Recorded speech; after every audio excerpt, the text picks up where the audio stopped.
السلام عليكم متابعي قناة هل تعلم ديزاد. نبيل عسلي ممثل جزائري مولود سنة 1980 بمدينة فوكا بولاية طبازة.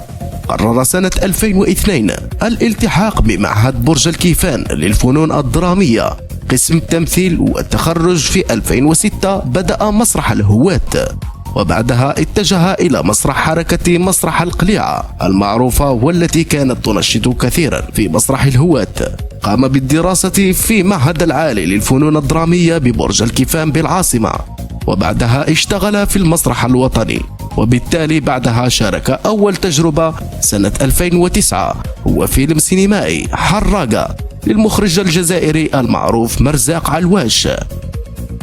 وبعدها انطلقت المسيرة لعدة تجارب أخرى ولعدة أفلام سينمائية، ونذكر من بينها فيلم آخر للمخرج مرزاق علواش وهو فيلم التائب في 2012، وفيلم الدليل في 2013 للمخرج عمور حكام، وفيلم راني ميت للمخرج ياسين محمد بن الحاج.